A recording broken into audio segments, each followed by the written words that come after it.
जय हिंद दोस्तों। तो क्या हाल है, मेरा नाम विकास। तो भाई साहब क्लास 10 2023 साइंस के ऐसे बोर्ड एग्जाम के लिए इंपॉर्टेंट क्वेश्चन लाया हूं जो कि पक्का आने वाले हैं। आप लोग देख सकते हो भाई साहब, ठीक है, पक्का आएंगे ये प्रश्न यूपी बोर्ड परीक्षा 2023 में। तो इनको आप लोग तैयार जरूर कर लेना एग्जाम। तो अब आ जाओ, इनको सॉल्व करते हैं एक एक करके, ठीक है। तो यहाँ पर सबसे पहला क्वेश्चन दिया गया है, किस नियम पर रासायनिक समीकरण का संतुलन करना आधारित है। जो आप संतुलित करते हो रासायनिक समीकरण को, किस नियम पर आधारित है। तो भाई साहब आपने पढ़ा होगा एक नियम, द्रव्यमान संरक्षण नियम, ठीक है। तो रासायनिक समीकरण को द्रव्यमान संरक्षण नियम पर संतुलित करना आधारित है ना। क्यों संतुलित करते हैं? क्योंकि द्रव्यमान कभी नष्ट नहीं होता है, चाहे वो बाएं साइड हो चाहे दाएं साइड, चाहे अभिक्रिया पूर्ण हो चाहे अपूर्ण हो। भाई जितना द्रव्यमान है उतना ही होगा ना। तो जो अभिकारक का द्रव्यमान होता है यहाँ पर, ठीक है, किसका? अभिकारक का, वो जो है उत्पाद के द्रव्यमान के बराबर होता है। ये आप याद रखना। उत्पाद समीकरण के इधर होते हैं और इधर अभिकारक होते हैं। आगे बढ़े, उस अभिक्रिया का नाम बताइए जिसमें अविलेय लवण प्राप्त होता है। अविलेय लवण का मतलब क्या है? अवक्षेप प्राप्त होता है, सिंपल। तो अवक्षेपण अभिक्रिया हो गई, बस। अवक्षेप जिसमें प्राप्त होगा अवक्षेपण अभिक्रिया। अविलेय लवण जो प्राप्त होता है, जो घुलता नहीं है पूरा, ठीक है। आगे बढ़े, आगे सोडियम बाइकार्बोनेट का उपयोग लिखिए। ये इंपॉर्टेंट क्वेश्चन है और हर साल बोर्ड एग्जाम में आता है। तो यहाँ पर सोडियम बाइकार्बोनेट का जो उपयोग है वो है, पहला तो भाई कि यह कोल्ड ड्रिंक्स में उपयोग में आता है, सोडा वाटर के उपयोग में आता है, बेकिंग पाउडर तथा दवाओं में प्रयोग होता है। बेकिंग पाउडर है ना, उनमें सब में प्रयोग होता है सोडियम बाइकार्बोनेट। इसका सूत्र क्या होगा? NaHCO3। इसको sodium bicarbonate, sodium hydrogen carbonate भी बोलते हैं, ठीक है। तो आगे बढ़े, सोडियम हाइड्रोजन कार्बोनेट के विलयन को गर्म करने पर क्या होगा? इस अभिक्रिया के लिए समीकरण लिखिए। तो आपको बिल्कुल सिंपल है कि भाई जब सोडियम बाइकार्बोनेट या सोडियम हाइड्रोजन कार्बोनेट को गर्म करते हैं तो आखिर क्या होता है।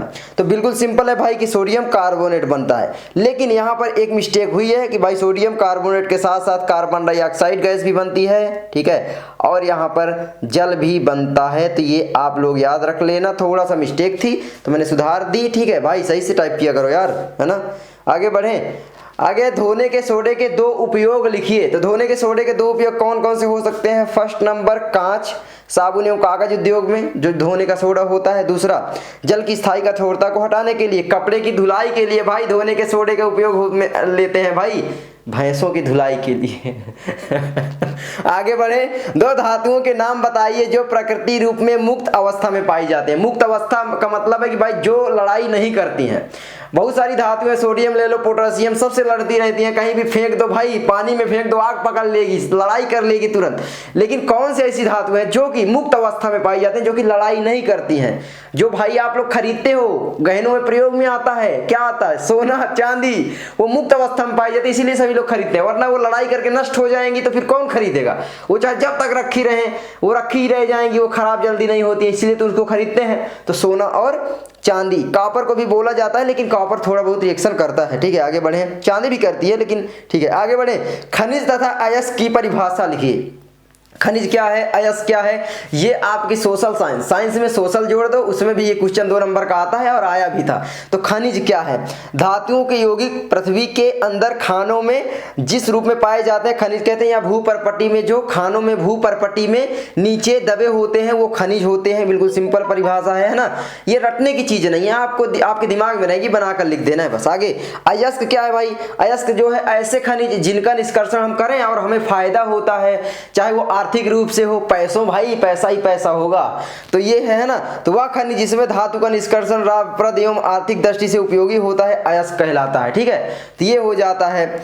आगे बढ़े, आगे है आघातवर्धता से क्या तात्पर्य है? ये भी बिल्कुल सिंपल है। आघातवर्धता मतलब जब हम किसी चीज को पीटते हैं, एक होता है तन्यता, वो भी एग्जाम में आता है। तो आघातवर्धता का मतलब है किसी पदार्थ को हथौड़े से पीटने पर पतली चादर में परिवर्तित हो जाने के गुण को आघातवर्धता कहते हैं। भाई किसी भी चीज को आप पीट कर जब उसे पतली चादर में परिवर्तित कर देंगे, जैसे ये मेरा मोबाइल है, वैसे ये पीट के तो पतली चादर नहीं बनेगा, लेकिन जो स्टील वगैरह की इसमें प्लेटें वो बन सकती है ना, कोई भी लोहा हो कुछ भी, उसे जब पीटते हैं तो वो ऐसे हो जाएगा, तो उसको मतलब चादर के रूप में परिवर्तित हो जाएगा, उसको बोलेंगे आघातवर्धक। तन्यता का मतलब है कि जब हम तार बना देंगे, कोई एक लोहा होगा, कोई होगा, जैसे कापर की तार आप देखें, तन्यता के गुण के कारण ही जो कापर को हम वायर बना देते हैं, वायर मतलब तार बना देते हैं। आगे बढ़े, किन्हीं दो ऑक्सीकरण कारक के उदाहरण लिखिए। लिखिए। तो किसी दो ऑक्सीकरण कारक के उदाहरण है भाई क्षारीय, पोटेशियम परमैंगनीज, ये ऑक्सीकरण कारक हैं, ठीक है।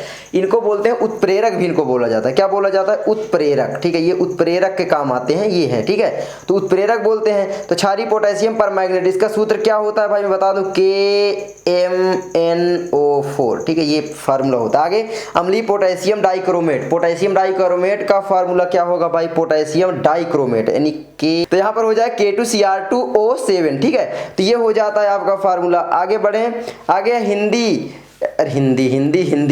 आगे बढ़े, किन्हीं दो असंतृप्त हाइड्रोकार्बन के संरचना सूत्र तथा उसके नाम लिखे। तो यहाँ पर संरचना सूत्र होगा, संरचना, ठीक है, ये गलत है थोड़ा, तो प्रिंटिंग मिस्टेक है, आप लोग यार लिख लो, ठीक है, सही। आगे बढ़े, एथिलीन सबसे पहला या दूसरा एसिटिलीन।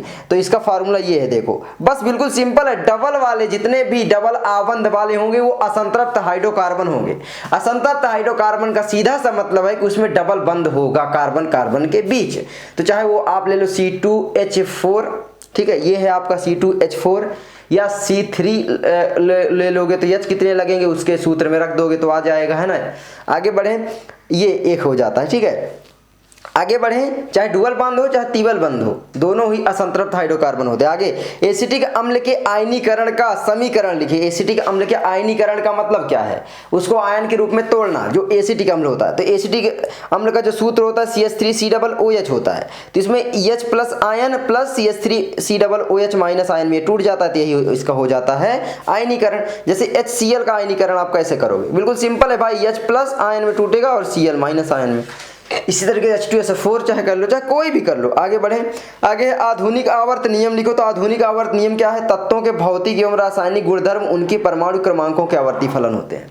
अब जो भी आपकी आवर्त सारणी बनाई गई है, आधुनिक आवर्त सारणी, वो परमाणु क्रमांक पर ही बेस है, मतलब परमाणु क्रमांक के आधार पर ही बनाई गई है। जब हम परमाणु क्रमांक को में किन्हीं तत्वों को व्यवस्थित करते हैं तो उनके तत्वों के जो है भौतिक एवं रासायनिक गुणधर्म जो है वो समान पाए जाते हैं। जैसे ग्रुप नंबर 1 के जितने भी तत्व हैं उनके गुणधर्म लगभग समान पाए जाते हैं। 2 के हैं उनके गुणधर्म समान पाए जाएंगे, क्योंकि सभी धातुएं हैं, ठीक है। सभी के जो इलेक्ट्रॉनिक विन्यास है वो 2 होते हैं, और ग्रुप नंबर 1 के 1 होता है, ग्रुप नंबर 3 के 3 होता है। तो बहुत ही आसान तरीके से हम केमिस्ट्री को पढ़ सकते हैं, इसीलिए इसको बनाया गया, ठीक है, मतलब आधुनिक आवर्त सारणी को। आगे बढ़े, परमाणु क्रमांक 17 वाले तत्व का आवर्त सारणी में वर्ग व आवर्त लिखिए। क्या होगा भाई? बिल्कुल सिंपल है, 17 वाला जो क्लोरीन होता है, अब मैं बता देता हूं क्या होगा आवर्त। तो आवर्त संख्या जो है 3 होगी और वर्ग समूह जो है 17वां होगा। कैसे आप याद करोगे भाई फार्मूला? तो फूफा कल, अरे यासी बन भाई, कल ब्रेड इमली आटा लाए, एस्टेटाइन, ठीक है। तो ये इतने हैं, तो ये ग्रुप नंबर 7 में सभी आते हैं। आप लोग इनको अब याद कर सकते हो, हाइड्रोजन, हीलियम, फिर lithium, beryllium, boron, carbon, nitrogen, oxygen, fluorine, 3 3 6 7 है ना, 7वें में आते हैं। तो ग्रुप नंबर 7 हुआ, आवर्त नंबर 3 हुआ। आगे बढ़े, आगे हमारा आता है भाई साहब एल्युमिनियम के 2 मुख्य अयस्क के नाम व सूत्र लिखे। तो एल्युमिनियम के 2 मुख्य अयस्क जो है वो है एक बॉक्साइट, ठीक है, इसका सूत्र होता है Al2O3.2H2, मतलब 2H2 जो है क्रिस्टलन के जल के रूप में मौजूद होता है। उसके बाद है क्रायोलाइट, यहाँ पर कोयोलाइट लिखा, क्रायोलाइट, ठीक है। तो क्रायोलाइट होगा, इसका फार्मूला है Na3Al(F6), ठीक है। क्या होता है जब बुझे हुए चूने पर क्लोरीन गैस प्रवाहित की जाती है? बिल्कुल सिंपल है, जब बुझे हुए चूने पर क्लोरीन गैस प्रवाहित होती है तो कैल्शियम ऑक्सीक्लोराइड बनता है, आप जानते हो, भिरंजक चूर्ण बोलते हैं इसको। तो ये बनता है, ठीक है। तो ये इसको याद रख लेना, ये वाली जो रिएक्शन है बहुत इंपॉर्टेंट है, 100% बोर्ड एग्जाम में आती है, आ भी सकती है 2023 में, तो याद कर लो भाई। आगे बढ़े, आगे है अभिक्रिया की गति प्रभावित करने वाले कारक कौन से हैं? तो अभिक्रिया की गति को प्रभावित करने वाले कारक होते हैं अभिकारक की प्रकृति। एक तो होती है भाई जो भी अभिकारक हो उनकी क्या क्या प्रकृति है, कितना तेज होंगे, कितना रिएक्टेंट है, कितना तेजी, कितना प्रबलशाली है। जैसे सोडियम बहुत तीव्र अभिक्रिया करता है जल के साथ, है ना, तो वो बहुत ही फास्ट रिएक्शन हुई। तो कौन कौन से होते हैं? तो भाई अभिकारकों की जो प्रकृति होती है वो हो गई। एक जो ताप है, ताप का मतलब है उसका टेम्परेचर घटाएंगे तो अभिक्रिया की गति धीमी हो जाएगी, टेम्परेचर बढ़ाते हैं तो अभिक्रिया की गति बहुत तेज हो जाती है, ठीक है। अब उसका कारण जो है वो आगे आप देखोगे कि उनके जो परमाणु होते हैं उनमें जो है गति बढ़ जाती है, ये सब चीजें देखोगे। तो अभी आपको बोझ लेने की जरूरत नहीं है, आगे पढ़ लोगे, 10th में ये सब नहीं है। आगे सांद्रण करने पर, ठीक है, या फिर आप एक और लिख सकते हो यहाँ पर, वो होता है, मैंने आपको पीछे बताया था, उत्प्रेरक, है ना, उत्प्रेरक, ठीक है। उत्प्रेरक भी रासायनिक अभिक्रिया की गति को बढ़ाते हैं या घटाते हैं, इसकी परिभाषा यही है, ठीक है। आगे बढ़े, प्लास्टर ऑफ पेरिस के 2 महत्वपूर्ण उपयोग लिखिए। प्लास्टर ऑफ पेरिस के 2 महत्वपूर्ण उपयोग है भाई, शल्य चिकित्सा में टूटी हुई हड्डियों को जोड़ने के लिए प्लास्टर ऑफ पेरिस का उपयोग में लिया जाता है, और खिलौने मूर्तियां आदि को बनाने में प्लास्टर ऑफ पेरिस का प्रयोग लिया जाता है। प्लास्टर ऑफ पेरिस में जब जल मिलाया जाता है जिप्सम बन जाता है, एकदम कठोर पदार्थ है ना। आगे बढ़े, आगे है पीएच की परिभाषा क्या है, बिल्कुल सिंपल है। घोल की हाइड्रोजन आयन की सांद्रता की ऋणात्मक लघुगणकों को पीएच कहते हैं। लघुगणकों, ये डबल वर्ग का लिख गया, लघुगणकों, ठीक है, को पीएच कहते हैं। आगे बढ़े, ये वाला आपका फार्मूला है, इसको आप याद कर सकते हो। अरे यार बिल्कुल सिंपल है, जिसमें भी जैसे मान लो लिखा है कि भाई 10⁻⁻7 का जो पीएच है वो कितना होगा, 7 होगा, ऐसे, ठीक है। आगे बढ़े, आगे बस 2 प्रबल क्षारकों का नाम लिखिए। तो 2 लिखिए या बताइए। 2 प्रबल क्षारकों का जो नाम है वो है NaOH और KOH, ये दोनों प्रबल क्षारक हैं। अगर पूछे 2 प्रबल अम्लों का नाम बताइए तो H2SO4, HCl या फिर HNO3, ठीक है, ये प्रबल अम्ल हैं। तो आई होप आपको ये वीडियो अच्छी लगी होगी। अगर अच्छी लगी तो प्लीज़ वीडियो को लाइक कर देना, और चैनल पर नए हो तो सब्सक्राइब वगैरह कर देना।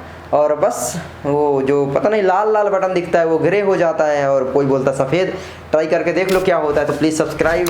तो चलो हम मिलते हैं आपसे अगली वीडियो में, तब तक के लिए भाई कीप स्माइलिंग और पढ़ाई करते रहो। जय हिंद, जय भारत।